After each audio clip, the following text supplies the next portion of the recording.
Guess who remembered their YouTube password? I'm kidding, but good morning though.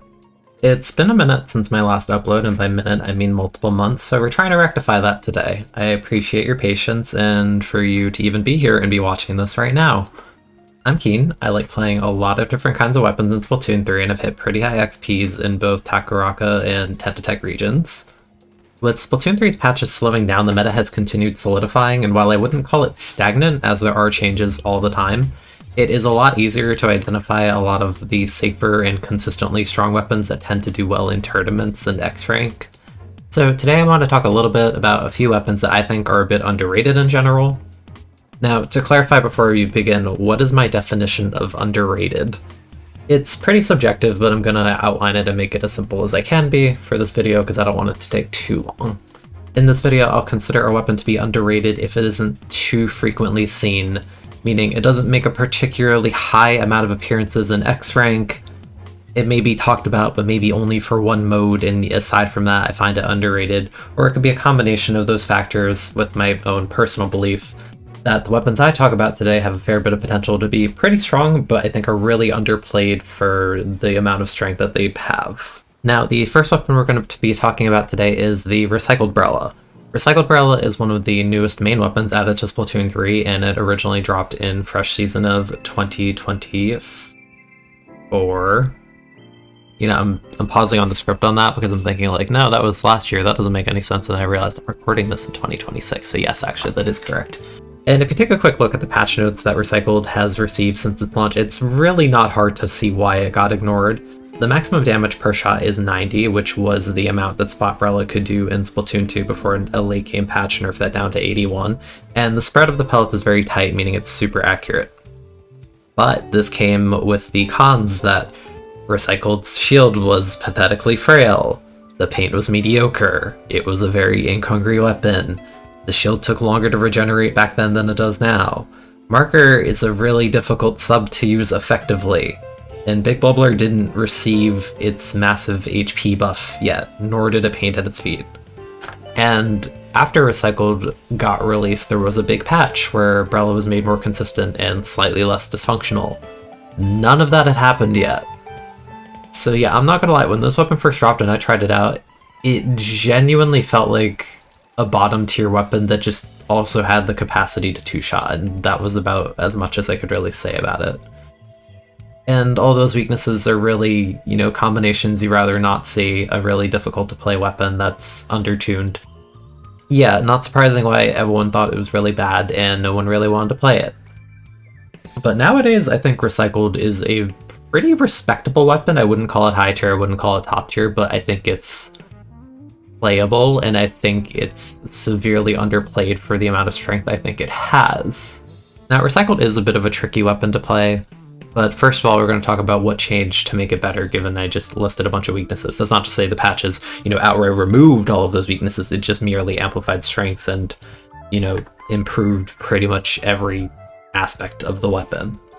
So if we go by patch notes, to start, the shield durability got buffed, and while it is still very, very frail, I cannot forget how comedically frail it was upon launch, where I'm pretty sure Stamper Horizontal one-shot tapped the shield before it even detached.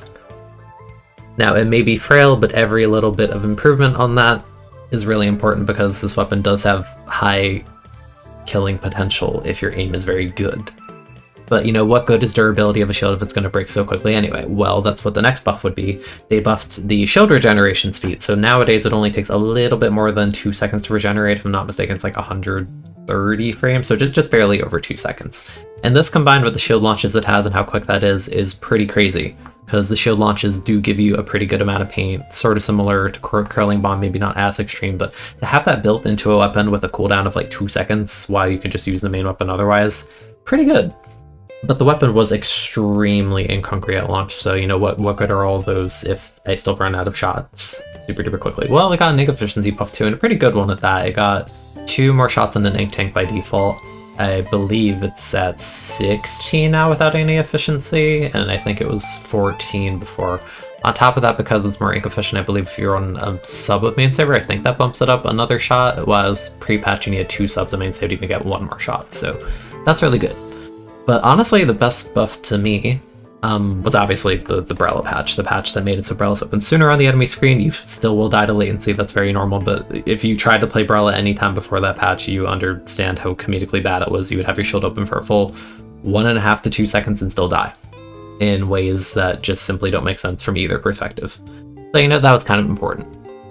But aside from that, because that's a bit obvious, the best buff that Recycled got, in my opinion, was the patch where they buffed Recycled's paint. Now, usually when they buff a weapon's paint, it's a pretty small amount. They don't tend to go too extreme with that. Recycled was an extreme example where they buffed the paint by, you know, around 30%-ish. That's a bit insane. Like, yes, the paint wasn't crazy pre-patch, but 37 is crazy. The weapon outputs a very decent amount of paint now, despite neither of its kits being particularly paint-oriented. I mean, hell, the second kit with Toxic and Splashdown, that kit basically generates no paint, but you can still output okay numbers just because the buffs alone. And paint buffs are one of the greatest things that a weapon can receive in this game because it means you build more specials, you paint more quickly, you deny space better, you can actually trap people in ink amidst a million other positives. Besides that, Big Bubbler has grown a lot more favorable than it was when Recycled first dropped. It had that buff where it got more HP, and it paints on the bottom of the bubble when you deploy it. And those are pretty good things, and Bubble is pretty valuable, as you can see, with, you know, weapons like Decapitator. So it's a great special. Another small buff that Recycled Mach 1 received is that Marker got a small range and velocity buff from the time it launched till now. And it's nothing crazy, but you take every buff that you can get. They all add up together. So Recycled now is a weapon that has 90 damage maximum, as it did day one. It is extremely accurate, so if your aim is good, you will be rewarded. You have a shield to defend yourself for short periods, sure, but it regenerates quickly, and usually it can survive long enough that you can force these scuffles against a lot of similarly ranged weapons to you, and consistently 2 or 3 shot them if your aim is good. And that aside, even if you're not necessarily engaging a ton, the shield, you know, can defend itself. It regenerates really quickly. It generates free paint every time you launch it. So if you ever have downtime or just want to be annoying or make the opponent paranoid or want to burn resources, shield launches are always there. And I think that's a really unique thing because it's the only weapon that does that in such a high intensity. Because yes, Tent does have shield launches, but it takes a lot longer. Tent shield regeneration is like upwards of 6 seconds around. Spot Brella's shield regeneration, even after the buff, it's still very slow, it takes longer to detach. You never really shield launch with normal Brella, and Tent's whole thing is shield launch, but it plays differently than Recycled, where Recycled is sort of this weapon that is really effective at shorter ranges, but you can also kind of just be a pain in the butt and paint a lot and output shields, and I think that's pretty good. And Merker, while a difficult sub-weapon to use and super stage dependent, it is a long-range sub to combo off the high damage value of Recycled to either initiate or finish fights, or painting walls, sort of like a burst bomb, or the user's speed, or engage in fights that are way out of your range. It's difficult, it's niche, but it is pretty powerful if you're willing to put in the work. Every time I watch Chocopero, who's one of the top Japanese Splatoon players, play Vanilla Splash Pro, I'm always astounded the amount of value he can get from Marker. And on top of that, Big Bubbler is a very valuable special that Recycled can comfortably paint for between its massive paint buffs, its efficiency buff, the shield regeneration buff, all that adds up together. And the cost of Big Bubbler is the same now as it was when it first dropped, and that's only 190p, which is quite cheap for how valuable that special is and how much they buff the weapon's paint. For perspective, they super buffed the paint on Splatbrella, but they bumped up the special cost to 210. So for Recycled to receive the massive paint buff, but then like very sneakily just be like, no, it's still 190, don't tell them. That's pretty good. That's very powerful. Now, Recycled is objectively a very difficult weapon because you have to get comfortable with aiming really well. It's super punishing when you miss. The shield is super frail. You really need to make your shots count with this weapon, and on top of that, the sub-weapon is super difficult to master. And that on top of a tricky main weapon, pretty hard, so it's not surprising to see why I think it's underplayed, underrated. And again, it's not some secret top tier, and it hates fighting many meta-relevant weapons like Decapitator, Stamper, Pencil, S-Blast.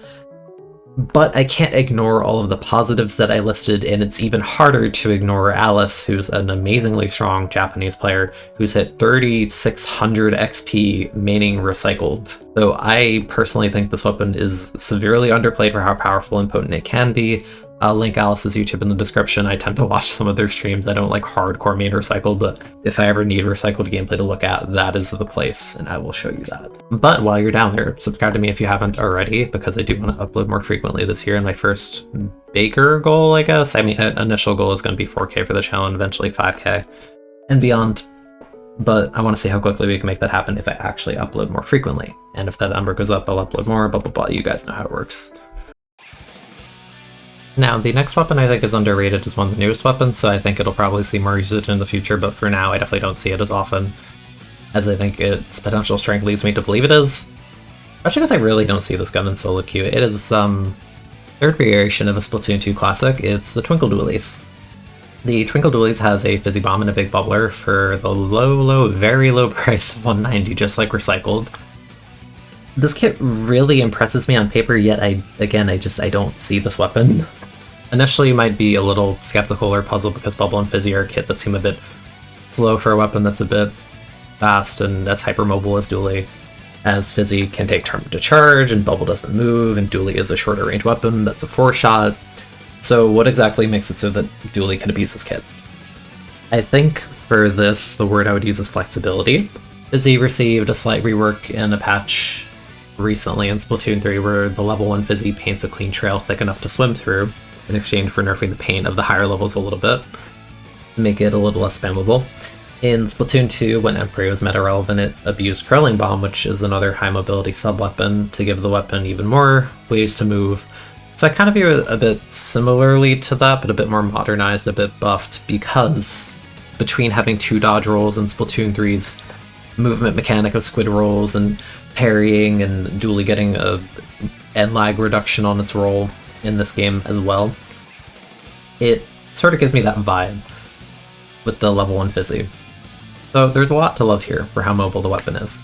What's more is, when you deploy the big bubbler, Dualies have a mechanic where if you're an end lag of a roll and you click your special, it'll initiate the special and therefore remove the end lag of the roll. So Dually can commit to 1 roll or 2 and cancel all the end lag of that roll by popping bubble. So you combine that with 2 rolls, squid rolls, level 1 Fizzy painting in a line that you can reposition really quickly and move. I think this is the fastest, most mobile big bubbler weapon in the entire game, and the weapon can, low-key really force a bubble in a position, and I think that's really strong. A lot of the strongest bubble weapons may not be the best or the most mobile. Decav paints well, but its frame data isn't the fastest. Junior has really good frame data, but its range isn't the greatest. Roller has Curling Bomb, but that's very linear. Dually is really the most mobile. I am going to get into a position, put a bubble here, and be annoying kind of weapon. And Dually itself may not be the best abuser of bubble by itself, in terms of, sitting in the bubble the way a blaster or roller pops a bubble under a ledge and you immediately have to respect all that space. The effect that Dually can set it wherever it wants so quickly is really underrated, if you ask me. Twinkle Dualies can play pretty quickly when it needs to, but it also enables the slower pace moments where you can charge Fizzies to pressure enemies beyond your range, since Dually is shorter range, and it really helps it build up its cheap special. And you could do stuff like lay a bubble, safely charge Fizzy inside to pressure even further areas. I think this kit is great, and I'm hoping I do see more of it, because it really feels like it has all the tools to make something big happen. I just don't know how people are going to enable it the most. Okay, so I promise my last underrated weapon for today's video is not another big bubble weapon. I'm not simply picking 3 of those. I'm sorry if you play Hydra and you're like, man, I hope Keen talks about Torrent Hydra today. I'm sorry, that's not today. The last weapon we're going to talk about is another weapon introduced in Splatoon 3 with a kit that I think synergizes absolutely perfectly with the main weapon. And while it may have taken a long time to come out, now that it's here, I think it's one of the most fun weapons to play in the entire game for me. It's the nightmare combination of what if a painting weapon had the ability to one-shot, had a combo sub, a poking sub, a tracking sub, a special to sustain itself and pressure and help teammates build special. And this weapon was also a high mobility, low end lag, lightweight weapon that's also very ink efficient and can paint the map in a matter of seconds. Yes, it is Reflux, the Milk variant. Now, Torpedo as a sub is incredible for Reflux, and there's so many reasons, so that's where we're going to start the conversation. Torpedo, by design, is a sub-weapon that forces reactions from the enemy to either shoot it down or ignore it. But Reflux is a weapon that has a very fast charge speed. Reflux doesn't suffer any penalty while jumping to charge, so it can threaten one-shots in a pretty decent range in the amount of time that the opponent feels like they need to react to Torpedo. On top of that, Reflux's damage values are very good, with 30 per arrow on uncharged and 45 per arrow when it is charged, not even fully, by the way, just partially. Reflux does have the ability to one-shot without even hitting the first ring of charge at very close ranges. and none of those arrows receive any kind of fall off or reduction. So this is really solid chip damage for the speed at which Reflex plays, and the combination of that and Torpedo is very scary, because when Torpedo makes contact with either an opponent, a wall, or object, it does 60 damage on impact and every pellet does 12. Now, when you roll Torpedo on the floor, it's a little bit different. The sweet spot right directly on top of their Torpedo as it explodes on the floor is still 60, but the splash radius is 35, and the splash radius is pretty big. So Reflex's high damage values combined with Torpedo's pretty damn good damage values. The combination of pressuring people to enable your main weapon to get free shots, or just comboing people who aren't ready with even like 2 arrows on the roll Torpedo is very, very good. And Reflex is a super ink efficient weapon, so it has no qualms about fighting with Torpedo actively at the same time. Reflex being a bow makes it a charge weapon, and Torpedo is one of, if not the most effective sub in the game to find sharking players while actively forcing them to react. Which is great because it lets Reflex more confidently know when it's time to take space and abuse its burst paint output to gain map control quickly, while also giving it a tool to aid teammates in faraway fights or help fight it by itself.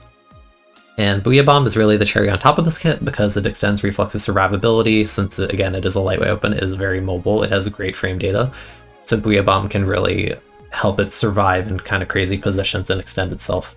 Because when you go up in Booyah Bomb, if the opportunity isn't there, the pressure isn't there, a lot of people, a lot of weapons will simply shoot it down. But if you add a Torpedo in the mix, it helps just a little bit more and might help you get your Booyah off. And that Torpedo can be crucial at just helping you barely live long enough as they're forced to shoot it down, or if they choose to ignore it, they might take a ton of chip damage, or another teammate might initiate the fight that you technically started by putting the Torpedo out there.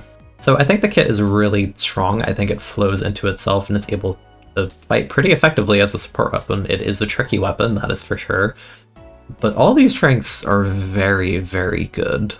I think the ceiling on this weapon is insanely high, and while Turf War and Splat Zones are definitely the modes that highlight it the best and are its best modes, I do think it's a strong contender for one of the most underutilized weapons in the game for how strong it is, because a support kit really couldn't ask for anything more than this. And that's 3 weapons I think are really underrated in Splatoon 3. I hope you all enjoyed, and you guys can let me know what you also think are some underrated weapons in the comments below.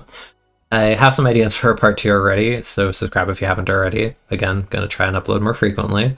I didn't want to make this video too long, as I do plan to have more frequent updates, so hope you all have a great day. It's been Keen. I'll see you all next time. Goodbye.